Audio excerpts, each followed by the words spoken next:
اور عالمی بینک نے مالی ضروریات پوری کرنے کے لیے پاکستان کے ٹیکس محاصل ناکافی قرار دے دیے ہیں۔ رپورٹ میں کہا گیا ہے کہ ترقی پذیر ممالک کی tax to G D P شرح کم از کم 15% ہونی چاہیے، جبکہ پاکستان میں صرف 11.6% ہے۔ بڑے شعبوں سے ٹیکس وصولی بڑھانے، انکم ٹیکس، سیلز ٹیکس اور کسٹم ڈیوٹیز پر چھوٹ ختم کرنے کی بھی تجویز دے دی گئی ہے۔ عالمی بینک نے پاکستان کے ٹیکس محاصل کو ناکافی قرار دیا ہے۔ عالمی بینک کا 50,000 ماہانہ آمدن والوں پر ٹیکس لگانے کا مشورہ بھی سامنے آیا ہے۔ سالانہ 6 لاکھ روپے سے کم آمدن والے افراد کو بھی ٹیکس نیٹ میں لایا جائے، یہ کہا جا رہا ہے۔ تجویز اور مشورہ دیا جا رہا ہے۔ عالمی بینک کی جانب سے زراعت، property, real estate, retail, cigarette sector سے اضافی ٹیکس وصولی پر زور دیا جا رہا ہے۔ لگژری اشیاء پر ٹیکس بڑھانے اور درآمدی اشیاء پر ٹیکس چھوٹ کم کرنے کی تجویز بھی دی جا رہی ہے۔ ساتھ ساتھ پاکستان کو ٹیکس چھوٹ کی مد میں ریونیو کا بڑے پیمانے پر نقصان ہو رہا ہے، ایسا بتانا ہے عالمی بینک کا۔ مزید عالمی بینک کی جانب سے کیا مشورہ دیا گیا ہے جانیں گے۔ شکیل احمد ہمیں جوائن کر چکے ہیں۔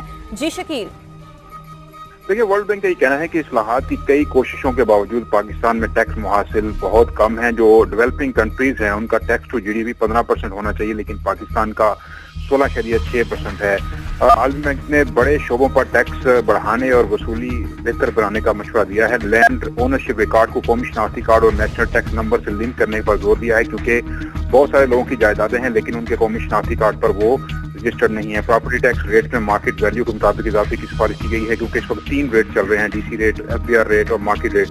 انکم ٹیکس، سیلز ٹیکس اور کسٹم ڈیوٹی پر دی جانے والی چھوٹ ختم کرنے پر زور دیا گیا ہے۔ 18% جی ایس ٹی جو اسٹینڈرڈ ریٹ ہے اس کو نافذ کرنے کا زور دیا گیا ہے، اور کہا گیا ہے کہ سالانہ 6 لاکھ روپے سے کم آمدن والے افراد کو بھی ٹیکس نیٹ میں لائیں۔ اگر ایسا ہو گیا تو پھر 50,000 سے کم جن کی انکم ہے ان کو بھی ٹیکس دینا پڑے گا۔ زراعت، پراپرٹی، ریل اسٹیٹ، ریٹیل اور سگریٹ سیکٹر سے بھی اضافی ٹیکس وصول کرنے پر زور دیا گیا ہے، اور لگژری اشیاء پر ٹیکس بڑھانے اور درآمدی اشیاء پر ٹیکس چھوٹ کم کرنے کی تجویز دی گئی ہے۔ جی بہت شکریہ شکیل، آپ نے تفصیلی طور پر آگاہ کیا۔